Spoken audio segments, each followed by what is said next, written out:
Story Odia academy को आपण को स्वागत। आज चलतु एक प्रेरणादायक कहानी शुणा। जो माने भल करती से सहित कौन सी खराब घटना घटे नहीं एवं जो माने खराब करती से सहित केवल खराब होता है। तेबे चलतु कहानी पूरा शुणा।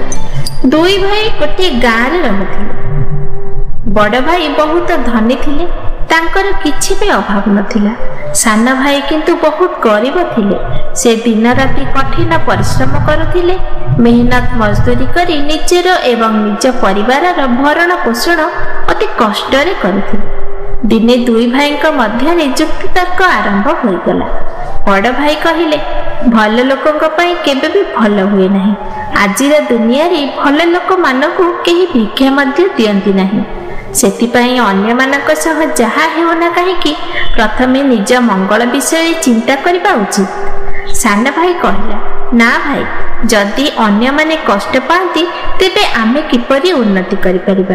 बड़ भाई कहले, चल आमे दुहे जाई गाँ लोकक सह कथा हेबा। सेमानकु चल पचारिबा, जदि तुमे जहा कहउछ ताहा सत होई जाए तेबे मो पाखरे थिबा समस्त धन तुमर, एवं जदि मु जहा कहउछि ताहा सत होई जाए तेबे तुमर समस्त धन मोर। सान भाई कहला, ठीक अछि, चलो जीवा। उभय भाई गाँव रे जाई पहुंची गले। गाँव समस्त लोक माने कहले, एही कଳି जुगरे धर्म बोली किछि नाही। भले लोक माने भूख उपास रे चलती, किंतु खराब लोक माने खुशी खुशी जीवन को उपभोग करुछंती। गाँ लोक मानक कथा सुनी दुई भाई मध्य होइथिबा शर्त अनुसार छोट भाई पाखरे जो छोट जमी खंडिक थिला ताको बड़ भाई नहीं गले। एबे मुठाए चाउल भी सेमानक भाग्य रे रहिला नाही। तांको पत्नी एवं पिला माने भोकरे रहिबाको लागिले। केही तांको उद्धार मध्य देले नाही। से चाउल उद्धार करबाको तांको बड़ भाई पाखकु गले। भाबिले जड़े बड़ भाई जेते बेले से मना करिवे नाही। से तांको बड़ भाई को जाई कहिले, भाई मते 10 किलो चाउल दियो। घरे अन्नर गोटे दाना भी नाही। पिला माने भोकरे मरुछंती।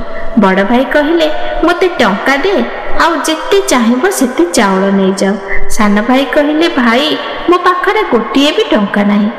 एहा सुनी बड़ भाई कहले, जदि तुम पाखरे टंका नाही ताहेले मते तोर गोटे आखि दे दियो, आउ चाउल नै जाओ। सान भाई भाबिला बड़ भाई प्रति थट्टा करुछंती, किंतु बड़ भाई गोटे आखि काढ़ी नेले ओ 10 किलो चाउल देले। स्वामीकर एपरी अवस्था देखि तांको पत्नी एवं पिला माने दुखरे भांगी पड़ी कांदिबाकू लागिले एवं कहिले, तुमे कौन कल? आम मानक पेटरे कंटे दाना देबा पाई तुमे तुमर आखि नष्ट करिदेल। किछि दिन सुरुखुरे एमती चलीगला। किछि दिन परे खाद्य पुणी सरीगला। सान भाई पुणी तांको बड़ भाई पाखकु गले। से भोकिला पिला और पत्नी का अवस्था देखि सही पारिले नहीं।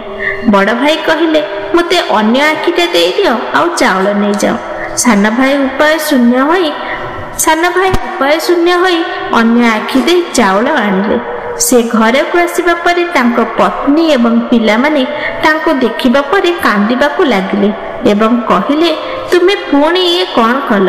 तुमे तुमर दुई आखि नष्ट करिदेल। सब किछि सरीगला। एबे आम सहित कौन हेबो? मो पिला मानकर अवस्था कौन हेबो? सान भाई पत्नी को बुझाइले, मन दुख कर नाही। जेते बेले आखि थिला सेते बेले मु तम मानकु दी ओळी दिमुठा खाइबाकू देई परनथिली। एबे किंतु भगवान आमको बंचिबार रास्ता देखाई देइछंती। मु तो एबे अंध होई गली। लोक माने मो ऊपर दया देखाई मते दान देबे, सेतिरे आमे दुखी कष्टे चली जिबा। तुमे मते नै प्रतिदिन रास्ता कोडरे बसाई देई आसीबो। परदिन ठारू तांको पत्नी प्रतिदिन आसी तांको रास्ता कड़े बसाई दे आसुथिले, जहा फल कि तांकर दैनंदिन कार्य आरंभ हेबाकू लागिला। दिने से बहुत समय बसीगले। तांको स्त्री तांको नेबाकू आसीबा बहुत डेरी करिदेले। तांको पत्नी का अपेक्षा रे बहुत समय से ही रास्ता कड़े बसी रहिले। विलंबित राति हो जाइथिला, तेणु से निजे निजे घर आड़ को चलवाक चेष्टा कले, किंतु अंध हेबा कारणरू से बाट हराइले। से भाबिले, मते एहिठारे राति कटाइबाकू पड़िबो, नचेत मु जदि आगको बढ़े मोर रास्ता हराइबी। तापरे से एक गछ तले जाई बसीगले। କିଛି ସମୟ ପରେ ଗଛରୁ କିଛି ଅଦ୍ଭୁତ ଶବ୍ଦ ଶୁଣିବାକୁ ଲାଗିଲେ। ଜୋରରେ ପବନ ବହିଲା। କିଛି ଲୋକଙ୍କର କଥା ହେବାର ମଧ୍ୟ ଶୁଭିଲା। ବାସ୍ତବରେ ସେମାନେ ଲୋକ ନୁହଁ, ଚାରି ଭୂତ ଥିଲେ। ଚାରି ଭୂତ ମଧ୍ୟରୁ ଜଣେ ସେମାନଙ୍କର ସର୍ଦ୍ଦାର ଥିଲେ। ଭୂତମାନେ 1 ମାସ ପାଇଁ ପ୍ରତି ଗାଁକୁ ଯାଇ ଲୋକଙ୍କୁ ହଇରାଣ କରୁଥିଲେ ଏବଂ ମାସର ଶେଷ ଦିନରେ ସମସ୍ତେ ସେହି ଗଛ ପାଖକୁ ଆସନ୍ତି ଏବଂ ସର୍ଦ୍ଦାରଙ୍କ ସହ ଆଲୋଚନା କରନ୍ତି। ତେଣୁ ଆଜି ମାସର ଶେଷ ଦିନ ଥାଏ ଏବଂ ସମସ୍ତ ଚାରି ଭୂତ ଗଛ ପାଖରେ ଏକାଠି ହୋଇଗଲେ। ଭୂତମାନଙ୍କର ନେତା ପଚାରିଲେ, ତୁମେ ସମସ୍ତେ ଯାହା ଯାହା କରିଛ ମୋତେ ଗୋଟିଏ ପରେ ଗୋଟିଏ କୁହ। ପ୍ରଥମ ଭୂତ କହିଲା, ଗୋଟିଏ ଗାଁରେ 2 ଭାଇ ଥିଲେ। ଭଲ ଓ ମନ୍ଦ ବିଷୟରେ ଯୁକ୍ତି ତର୍କ ହେଉଥିଲା। ଦୁହେଁ ବାଜି ଲଗାଇଥିଲେ। ସାନ ଭାଇ ହାରିଗଲେ। ମୁଁ ତାଙ୍କୁ ଅନ୍ଧ କରିଦେଲି। ସର୍ଦ୍ଦାର କହିଲେ, ବହୁତ ଭଲ। ବର୍ତ୍ତମାନ ତ ସେ ଅନ୍ଧ ହୋଇଯାଇଥିବ। ତାକୁ କ'ଣ ଜଣାପଡ଼ିବ ଯେ ଏହି ଗଛର ପତ୍ରରେ ପଡ଼ିଥିବା କାକର ଲଗାଇଲେ ତା ଆଖି ଭଲ ହୋଇପାରିବ? ଦ୍ୱିତୀୟ ଭୂତ କହିଲା, ମୁଁ ରାମନଗର ଜିଲ୍ଲାର ସମସ୍ତ ନଦୀ, ଝରଣା, ପୋଖରୀ ଏବଂ କୂଅ ଶୁଖାଇ ଦେଇଛି। ଜଳ ପାଇଁ ସେଠାରେ ଖାଲି ଚିତ୍କାର ଶୁଭୁଛି। ଦୂର ଦୂର ପର୍ଯ୍ୟନ୍ତ ଜଳ ମିଳିବାର ସମ୍ଭାବନା ନାହିଁ। ସମସ୍ତେ ଏହିପରି ଯନ୍ତ୍ରଣାରେ ମରିବେ। ଭୂତମାନଙ୍କର ନେତା କହିଲେ, ବହୁତ ଭଲ। ସମସ୍ତେ ଶୋଷରେ ମରିବା ଦରକାର। ସେମାନେ କିପରି ଜାଣିବେ ଯେ ପର୍ବତ ତଳୁ ମାଟିର ସ୍ତର କାଢ଼ିଦେଲେ ଜଳ ଫେରି ଆସିବ ବୋଲି? ତୃତୀୟ ଭୂତ କହିଲା, ସର୍ଦ୍ଦାର ରାଜାଙ୍କ ଝିଅ ବିବାହ କରିବାକୁ ଯାଉଥିଲେ। ରାଜ୍ୟରେ ଉତ୍ସବ ପାଳନ ହେଉଥିଲା, କିନ୍ତୁ ମୁଁ ରାଜକୁମାରୀକୁ ମୂକ କରିଦେଲି, ଯାହାଦ୍ୱାରା ସେ ବିବାହ ଆଉ କରିପାରିବେ ନାହିଁ। ସର୍ଦ୍ଦାର କହିଲେ, ବହୁତ ଭଲ। ବର୍ତ୍ତମାନ ତ ସେ ମୂକ ହୋଇଯାଇଥିବ। ରାଜକୁମାରୀ କ'ଣ ଜାଣିପାରିବ ଯେ ଏହି ଗଛର ଚେରକୁ ହଳଦୀ ସହିତ ବାଟି ପିଇଲେ ସେ ପୁଣି ଥରେ କଥା କହିପାରିବ ବୋଲି? ଏହିପରି କଥାବାର୍ତ୍ତା ହେବା ପରେ ସର୍ଦ୍ଦାର କହିଲା, ଠିକ୍ ଅଛି, ବର୍ତ୍ତମାନ ତୁମେ ସମସ୍ତେ ଯାଅ। 1 ମାସ ପରେ ଆମେ ପୁଣି ଏହି ସ୍ଥାନରେ ଭେଟିବା। ଅନ୍ଧ ଲୋକ ଅନୁଭବ କଲେ ଯେ ପୁନର୍ବାର ଏକ ଝଡ଼ ଆସିଲା ଏବଂ ସମସ୍ତ ଚାରି ଭୂତ ସେଠାରୁ ଅଦୃଶ୍ୟ ହୋଇଗଲେ। ସେତେବେଳକୁ ସକାଳ ହୋଇଯାଇଥାଏ। ଗଛ ତଳେ ବିଶ୍ରାମ ନେବା ବେଳେ ଅନ୍ଧ ଜଣକ ଚାରି ଭୂତଙ୍କର ସବୁ କଥା ଶୁଣୁଥିଲେ। ଅନ୍ଧ ଭାଇ ଗଛର ପତ୍ରରେ ପଡ଼ିଥିବା କାକର ବୁନ୍ଦା ଆଣି 2 ଆଖିରେ ପକାଇଲେ। ତାଙ୍କ ଆଖି ପୁରା ଠିକ୍ ହୋଇଗଲା। ସେ ଶୀଘ୍ର ଗଛର ଚେରରୁ କିଛି ନେଇ ଘରକୁ ଫେରିଗଲେ। ତାଙ୍କ ଆଖି ଭଲ ହୋଇଯିବା ଦେଖି ତାଙ୍କ ପତ୍ନୀ ଏବଂ ପିଲାମାନେ ସମସ୍ତେ ଖୁସି ହେଲେ। ସେ ପୁରା କାହାଣୀକୁ ତାଙ୍କ ପତ୍ନୀକୁ କହି ଶୀଘ୍ର ଘରୁ ବାହାରିଗଲେ। ଘରୁ ବାହାରିବା ପରେ ସେ ରାମନଗରରେ ଯାଇ ପହଞ୍ଚିଗଲେ। ସେଠାରେ ଥିବା ଅବସ୍ଥା ଦେଖି ସେ କାନ୍ଦିବାକୁ ଲାଗିଲେ। ସେଠାରେ ଥିବା ଜମି ଶୁଖି ଯାଇଥିଲା ଓ ଫାଟି ଯାଇଥିଲା। କୌଣସି ସ୍ଥାନରେ ବୁନ୍ଦାଏ ପାଣିଟିଏ ନଥିଲା। ସେ ପର୍ବତ ତଳେ ମାଟିର ସ୍ତର ବାହାର କଲେ ତ ତାପରେ କୂଅ, ପୋଖରୀ, ହ୍ରଦ ପାଣିରେ ପରିପୂର୍ଣ୍ଣ ହୋଇଗଲା। ସେଠାରେ ଥିବା ରାଜା ତାଙ୍କୁ ଏହି ସମସ୍ୟାର ସମାଧାନ ପାଇଁ ବହୁତ ଟଙ୍କା ଦେଲେ। ତାପରେ ସେ ରାଜାଙ୍କ ପ୍ରାସାଦରେ ଯାଇ ପହଞ୍ଚିଲେ। ସେଠାରେ ପହଞ୍ଚିବା ପରେ ସେ ରାଜାଙ୍କୁ କହିଲେ, ମହାରାଜ, ମୁଁ ଶୁଣିଛି ଯେ ତୁମର ରାଜକୁମାରୀ ମୂକ ହୋଇଯାଇଛନ୍ତି। ମୋତେ ଯଦି ଅନୁମତି ଦେବେ ତାହେଲେ ମୁଁ ତାଙ୍କୁ ଠିକ୍ କରିପାରିବି।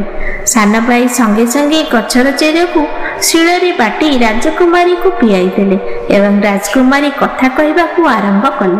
ରାଜା ଖୁସି ହୋଇ ସୁନା, ରୂପା, ଅନେକ ଧନ ଦେଲେ। ରହିବାକୁ ଏକ ମହଲ ଦେଲେ ଏବଂ ନିଜ ପରିବାର ସହିତ ସେଠାରେ ଆସି ରହିବାକୁ କହିଲେ। ତାଙ୍କ ପରିବାରରେ ଖୁସିର ଲହରୀ ଖେଳିଗଲା। ବଡ଼ ଭାଇ ଯେତେବେଳେ ଦେଖିଲେ ସାନ ଭାଇ ଆଖି ଭଲ ହୋଇଯାଇଛି, ସେ ଫେରି ଆସିଛନ୍ତି ଏବଂ ତାଙ୍କ ପାଖରେ ବହୁତ ଟଙ୍କା ମଧ୍ୟ ଅଛି, ବଡ଼ ଭାଇ ସାନ ଭାଇକୁ ଈର୍ଷା କରିବାକୁ ଲାଗିଲେ। ସେ ତାଙ୍କ ସାନ ଭାଇକୁ କ୍ଷମା ମାଗିଲେ ଏବଂ ତାଙ୍କ ସମ୍ପତ୍ତିର ରହସ୍ୟ ଜାଣିବାକୁ ଚେଷ୍ଟା କଲେ। ସାନ ଭାଇ ଦୟା ଅନୁଭବ କରି ବଡ଼ ଭାଇକୁ ନିଜର ସମସ୍ତ ଘଟଣାର ରହସ୍ୟ କହିଲେ। ବଡ଼ ଭାଇ ଆହୁରି ଧନୀ ହେବା ଆଶାରେ ସେହି ଜଙ୍ଗଲରେ ଥିବା ଗଛ ପାଖକୁ ଯାଇଥିଲେ ଏବଂ ରାତି ସାରା ସେହି ଗଛ ପଛରେ ଲୁଚି ରହିଲେ। ହଠାତ୍ ସେଠାରେ ଏକ ଝଡ଼ ପୁଣି ଥରେ ଆସିଲା। ଭୂତମାନଙ୍କର ସ୍ୱର ଆସିବା ଆରମ୍ଭ କଲା। ଭୂତ କହିବାକୁ ଆରମ୍ଭ କଲା, ଯାହା କରାଯାଇଥିଲା ତାହା ବୃଥା ହୋଇଗଲା। ବୋଧହୁଏ କେହି ଆମର ବାର୍ତ୍ତାଳାପ ଶୁଣିଦେଇଛି, ନହେଲେ ସବୁକିଛି ଠିକ୍ କିପରି ହେଲା? ଭୂତମାନେ ହଠାତ୍ ବଡ଼ ଭାଇକୁ ଗଛ ପଛପଟେ ବସିଥିବାର ଦେଖିଲେ। ଭୂତମାନେ ସଙ୍ଗେ ସଙ୍ଗେ ବଡ଼ ଭାଇର ଗଳା କାଟିଦେଲେ ଏବଂ ବଡ଼ ଭାଇ ସେଇଠାରେ ମୃତ୍ୟୁବରଣ କଲେ। ବନ୍ଧୁଗଣ, ଏହି ପ୍ରେରଣାଦାୟକ କାହାଣୀରୁ ଆମେ ଏକ ଭଲ ଶିକ୍ଷା ପାଇଲୁ। ଯେଉଁମାନେ ଭଲ କରନ୍ତି ସେମାନଙ୍କ ସହିତ କୌଣସି ଖରାପ ଘଟଣା ଘଟେ ନାହିଁ ଏବଂ ଯେଉଁମାନେ ଖରାପ କରନ୍ତି ସେମାନଙ୍କ ସହିତ କେବଳ ଖରାପ ହିଁ ହୋଇଥାଏ।